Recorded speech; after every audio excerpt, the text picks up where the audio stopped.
दर्शकों, पुनः आप सभी का स्वागत है कार्यक्रम आपका स्वास्थ्य में। जैसे हमने आपसे वादा किया था, नए विषय पर बातचीत लेकर फिर आपके सामने हाजिर होंगे। और जब बात निकली है तो दूर तलक जाएगी, यानी कि बात जब अर्थराइटिस पे यानी जोड़ों पे हुई है तो क्यों ना कुछ अनछुए पहलुओं को और हम यहाँ पर कोशिश करते हैं कि आपको उसके बारे में जानकारी दें। ऐसी एक और बहुत बड़ा सेगमेंट है, वो है स्पोर्ट्स इंजरीज़। आखिर स्पोर्ट्स इंजरीज़ होती क्यों हैं, क्या होती हैं, क्या इसका इलाज नॉर्मल इंजरीज से या नॉर्मल अर्थराइटिस से भिन्न होता है, क्या समय इसमें बहुत महत्वपूर्ण योगदान देता है, जिस समय इंजरी होती है उस समय में क्या ध्यान रखना है, इसका फर्स्ट एड अलग प्रकार से होता है। इस सब विषय पर हम बातचीत करने वाले हैं और हमारे साथ स्टूडियो में एक्सपर्ट ऑलरेडी जुड़ चुके हैं। हमारे साथ स्टूडियो में जुड़े हैं डॉक्टर युगल वरनदानी सर हैं। आप ऑर्थोस्कोपिक स्पोर्ट्स मेडिसिन सर्जन हैं। सर, आपका कार्यक्रम में स्वागत है। जैसे कि दर्शकों आप सभी जानते हैं, हमारा आज का ये एक सजीव फ़ोन इन है और 5:30 बजे तक हमने आपसे पहले ही बताया था फ़ोन लाइन्स चालू रहेंगी। और डॉक्टर युगल वरनदानी सर से आपके मन में कोई प्रश्न है, स्पोर्ट्स इंजरीज़ आपको कभी हुई है और वो अभी तक ठीक नहीं हुई है और आप चाहते हैं कि उसका क्या इलाज होना चाहिए, तो आप सीधे डॉक्टर युगल सर से बातचीत कर सकते हैं। फ़ोन नंबर आपको नीचे दिख रहे हैं 0755266049 और दूसरा फ़ोन नंबर 0755 STD कोड लगाएँ 26600232। ये दोनों फ़ोन लाइन शाम को 5:30 बजे तक खुली हुई है। सर, शुरू करते हैं। सर, सबसे पहले तो मैं जानना चाहूँगा कि स्पोर्ट्स इंजरीज़ की जब हम बात करते हैं तो ये इसके पीछे क्या कारण होता है और ये इसकी परिभाषा क्या होती है? स्पोर्ट्स इंजरीज़ मतलब खेल कूद करते समय जो इंजरीज़ होती हैं उन्हीं को स्पोर्ट्स इंजरीज़ कहा जाता है। जनरली ये इंजरीज़ जो होती हैं घुटने में या शोल्डर, कोहनी या एंकल जॉइंट्स में ज़्यादा देखने को मिलती हैं। जी। जनरली कोई भी स्पोर्ट्स अपन जब सेलेक्ट करते हैं या खेलते हैं तो उसमें सबसे ज़्यादा इंपॉर्टेंट होता है वार्म अप एक्सरसाइजेस या स्ट्रेचिंग एक्सरसाइजेस। बट जो प्रोफेशनल खिलाड़ी होते हैं वो तो इन वार्मिंग अप और स्ट्रेचिंग एक्सरसाइजेस में काफ़ी ज़्यादा ध्यान देते हैं। बट जो सेमी प्रोफेशनल खिलाड़ी हैं या फिर जो रिक्रिएशनल पर्पस से खेलते हैं तो वो इन एक्टिविटीज़ पे ज़्यादा ध्यान देते नहीं हैं, डायरेक्ट स्पोर्ट्स खेलने जाते हैं और उन्हीं में ये इंजरीज ज़्यादा देखने को मिलती हैं जनरली। बिल्कुल। दर्शकों, खेलकूद किसे पसंद नहीं है? सब लोग, हम सभी खेलकूद पसंद करते हैं और बल्कि हम अपने बच्चों को भी मोटिवेट करते हैं कि वो जाएं ग्राउंड में खेलें। हम में से कई लोग प्रोफेशनल भी खेलते हैं। तो ऐसे में बहुत इंपॉर्टेंट होता है प्रोफेशनल और नॉन प्रोफेशनल गेम के बारे में। जैसा डॉक्टर युगल सर ने बताया, तो जो लोग खेलकूद करते हैं और वार्म अप एक्सरसाइजेस नहीं करते उनको स्पोर्ट्स इंजरीज़ होती हैं। और ज़्यादातर ये अगर हम बात करें शोल्डर्स में, नीज़ में, बड़े जॉइंट में ये इंजरीज़ हमने देखा ज़्यादा अक्सर पाई जाती। सर, अगर हम बातचीत करें शोल्डर से, अगर हम शुरू करें तो किस प्रकार से शोल्डर इंजरीज़ के पेशेंट आपके पास आते हैं और शोल्डर्स में भी कहाँ इंजरीज़ होती हैं? तो बेसिकली अगर अपन शोल्डर में स्पोर्ट्स इंजरीज की बात करें तो कॉन्टैक्ट स्पोर्ट्स जैसे कि badminton, lawn tennis, basketball, cricket, इस तरीके के स्पोर्ट्स में जनरली शोल्डर इंजरीज बहुत कॉमन है। बट कई बार जिम एक्सरसाइज करते समय भी इंजरीज हो जाती हैं। शोल्डर में सबसे कॉमन स्पोर्ट इंजरी है शोल्डर डिसलोकेशन, जिसको अपन कई बार कंधे का जोड़ से उतरना भी कहते हैं।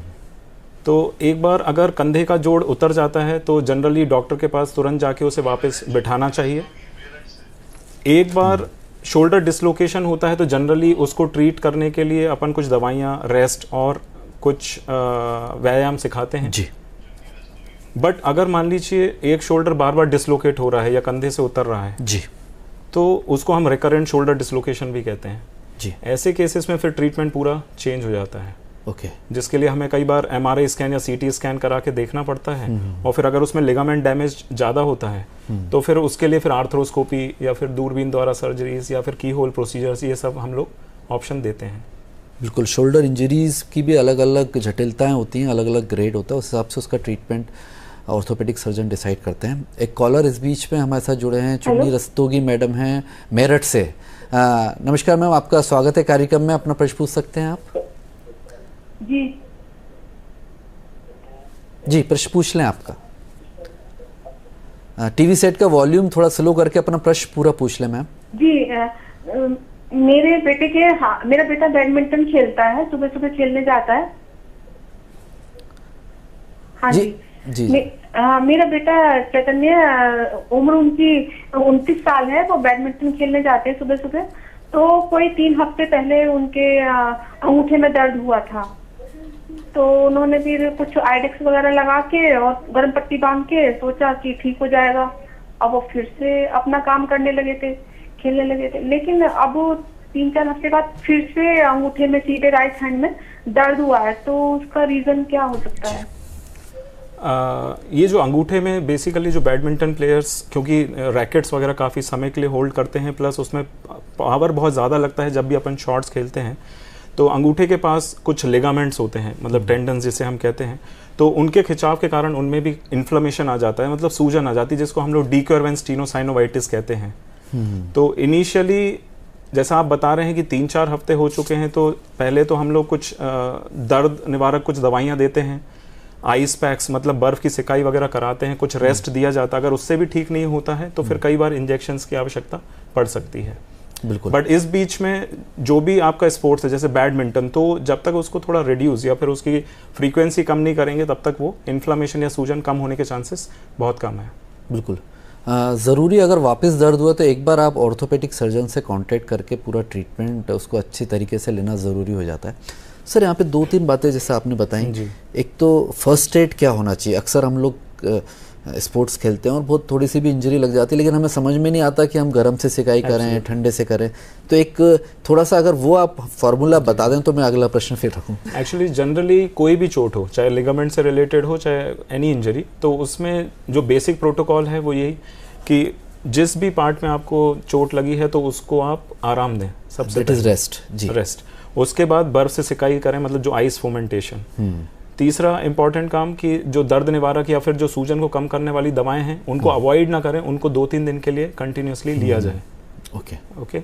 अगर मान लीजिए इन सब चीज़ों से भी आपको आराम नहीं मिल रहा है 2-3 दिनों तक, देन इट इज़ बेटर कि आप किसी भी ऑर्थोपेडिक कंसल्टेंट के पास जाएं और उनको एक बार दिखाएं, ताकि अगर कुछ ज़रूरत हो तो एक्सरेज या कुछ दूसरी इमेजिंग करके और अपन देख सकें। रेस्ट माने उस पर्टिकुलर उस दौरान कम से कम थोड़ा गैप ले लें गेम्स के लिए, या जब तक वो सूजन या फिर दर्द बना हुआ है तब तक स्पोर्ट्स में ना जाएं तो वो बेहतर ही रहता है। बिल्कुल, बहुत खास बात है और ये गलती तकरीबन हम सभी लोग करते हैं। अगर हम खेल कूद के दौरान हमें कोई तकलीफ़ होती है तो हम उसको उस दिन ही कुछ थोड़ी बहुत दवाई लेके वापस पेन किलर लेके, जब पेन हमें महसूस नहीं होता तो हम वापस चले जाते हैं, ग्राउंड पे चले जाते हैं और गेम्स में वापस जुड़ जाते हैं, और ऐसे में वो तकलीफ़ बढ़ती जाती है। तो बहुत ज़रूरी जो रेस्ट, सर ने पहला फर्स्ट एड का नियम बोला है, रेस्ट, वो बहुत इम्पॉर्टेंट है। सर जैसे बात की आपने कुछ पेन किलर्स या फिर एंटी इन्फ्लामेटरी ड्रग्स की, तो अक्सर लोग उसको लेकर भयभीत होते हैं, या तो वो बिना डॉक्टर की सलाह के ओवर द काउंटर जाके वो ड्रग्स ले लेते हैं। तो क्या 2-3 दिन तक लेना में कोई दिक्कत नहीं है? उसके लंबे समय तक लेने में क्या उसकी कॉम्प्लिकेशन? देखिए, जो एंटी इन्फ्लेमेटरी या दर्द निवारक दवाएं रहती हैं, अगर शॉर्ट पीरियड के लिए ली जाएं, लाइक 5 दिन 7 दिन, तो उसमें कोई ऐसी प्रॉब्लम कुछ भी नहीं होती है जी। जब महीनों या फिर सालों तक आप लेंगे तभी उसका किडनी पे या फिर दूसरे ऑर्गन्स पे इफेक्ट पड़ता है, otherwise it is very safe, बहुत सेफ रहती है वो। जी सर, स्पोर्ट्स इंजरीज़ की जब हम बात करते हैं, शोल्डर बहुत इंपॉर्टेंट एक पार्ट होता है, चाहे वॉलीबॉल हो, बास्केटबॉल हो या कोई भी गेम हो, इसमें हमारा शोल्डर बहुत इंपॉर्टेंट है। क्या एक बार किसी को स्पोर्ट इंजरीज़ थोड़ी सी बढ़ गई है, जिसमें आपने बोला कि काफ़ी कॉम्प्लिकेशन आ गया, उसका ट्रीटमेंट भी अलग है, तो वो क्या वैसी जीवन उसी लेवल पे वापस वो प्रोफेशन से जुड़ सकता है स्पोर्ट्स से, क्या कि उसमें आगे लंबे समय तक उसे गैप करना पड़ता है? नहीं, एब्सोल्युटली। तो अगर उसका प्रॉपर इलाज किया गया, जैसे एक तो प्रॉपर डायग्नोसिस इंपॉर्टेंट है कि किस समय पे अपन डायग्नोस कर रहे हैं, मतलब उस बीमारी को पहचान रहे हैं, और उसका ट्रीटमेंट किस तरीके से किया जा रहा है। तो अगर उसका प्रॉपर ट्रीटमेंट अगर एक सही समय पर किया गया तो 3 से 4 महीने के अंदर आप फिर से आप उसी स्पोर्ट पे, उसी लेवल पे आप जाके खेल सकते हैं, और फ्यूचर में ऐसा कोई अपने को कोई दिक्कत भी नहीं होती है जनरली। बिल्कुल। उचित सलाह, सही ट्रीटमेंट डॉक्टर के मार्गदर्शन में जब होता है, वो प्रॉपर ट्रीटमेंट चलता है, प्रॉपर रेस्ट मिलता है। हो सकता है डॉक्टर बोले अब 3 से 4 महीने का आपको रेस्ट होगा, आप खेल नहीं सकते, वो जगह हम पूरे नियम कायदे से चलते हैं तो पुनः आप वापस उसी लेवल पे प्रोफेशन से जुड़ सकते हैं। एक कॉलर इस बीच हमारे साथ जुड़े हैं, इंदर सिंह जादौन हैं उज्जैन से। अपना प्रश्न पूछ सकते हैं इंदर सिंह जी आप डॉक्टर युगल सर से। आपको हमारी आवाज़ आ रही है तो अपना प्रश्न पूछ लें। आवाज आ रही है, लाइट चली गई वैसे, पर आवाज आ रही है। जी सर, प्रश्न पूछ लें आप। 2 प्रश्न है सर मेरे। एक तो मेरी एज 60 साल है। जी सर। हेलो जी सर, आप हमें आपकी आवाज़ आ रही है, अपना प्रश्न पूरा हाँ, कंप्लीट कर लीजिए दो प्लीज। प्रश्न मेरे हैं। तो एक तो मैंने 60 साल में मैंने अभी कुछ प्राणायाम ये पद्मासन लगाया था तो घुटने में तकलीफ चालू हो गई। और दूसरा मेरा शोल्डर से संबंधित प्रश्न है। मेरे मामा के लड़के हैं, उनका नाइट में शोल्डर उतर जाता है, भयंकर दर्द होता है, फिर कोशिश करते हैं, फिर अपनी जगह पे आता है। तो ये दो प्रश्न मेरे हैं। तो 60 साल में ये करना चाहिए कि नहीं, पद्मासन, जी, प्राणायाम, एक्सरसाइज?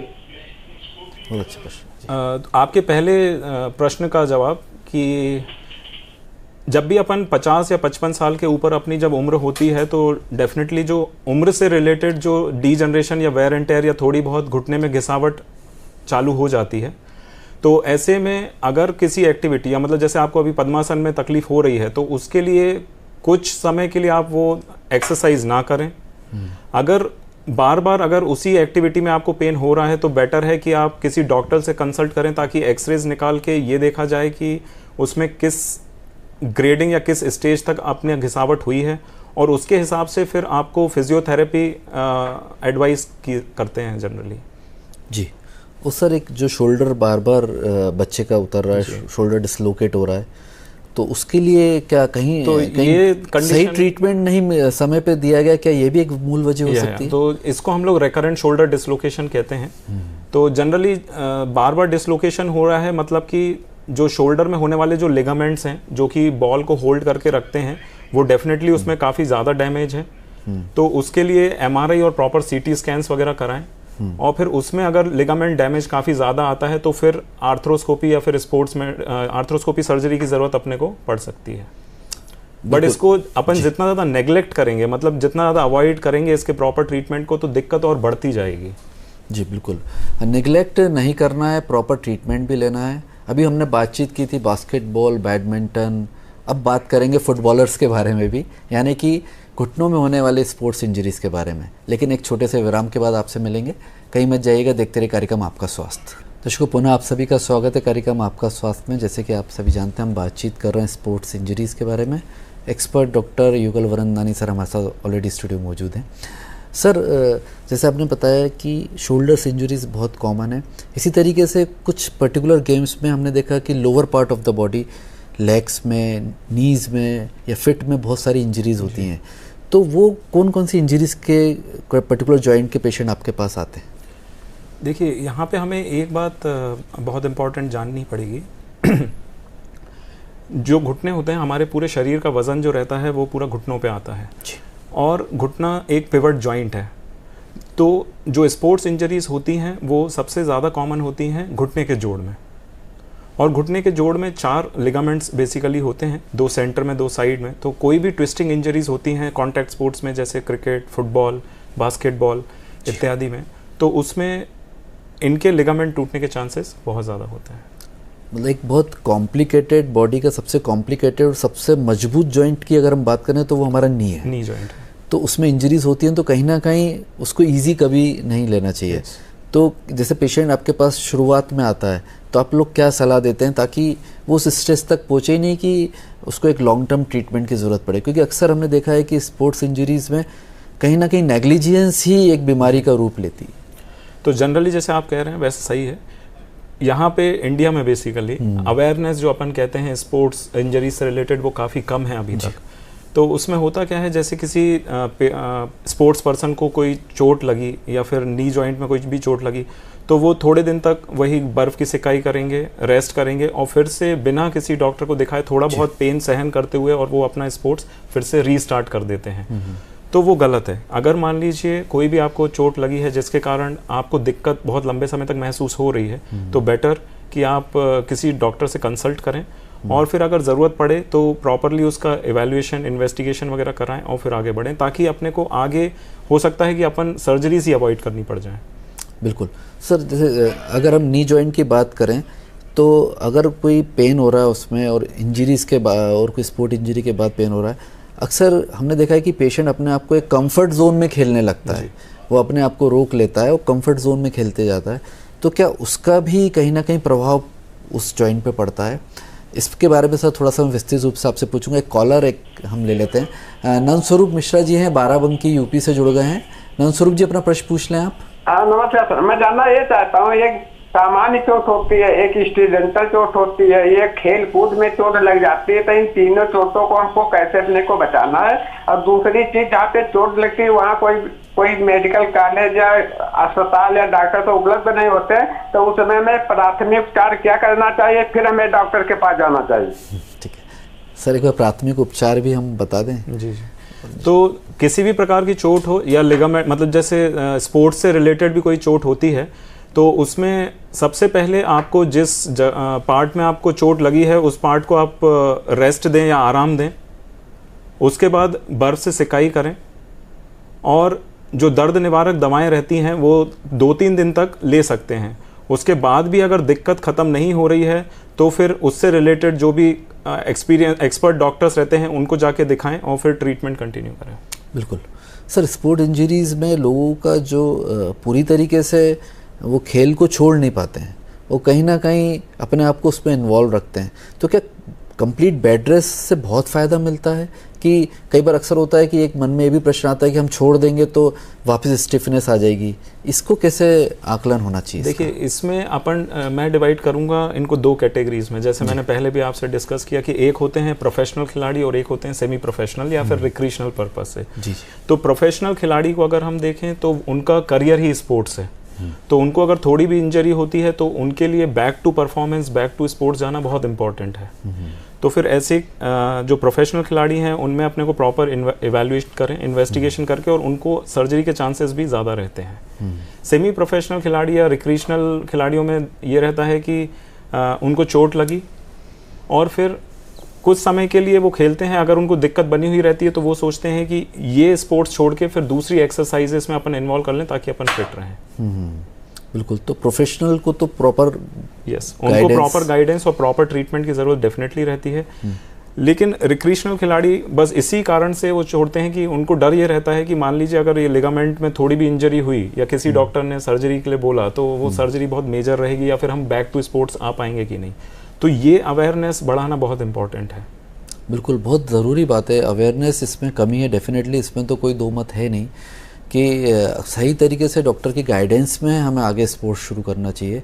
और एक लंबा अगर आपको जीवन स्पोर्ट्स खेलना है और एक प्रोफेशनल आपको स्पोर्ट्स में जाना है तो आपको बहुत सारे नियम डॉक्टर के द्वारा जो दिए गए हैं उसको फॉलो करने पड़ेंगे। चाहे उसमें वार्म अप्स हो गया, चाहे वो चोट लगने के बाद प्रॉपर इन्वेस्टिगेशन समय समय पे कराना हो गया, उसका ध्यान आपको विशेष रूप से रखना रहता है।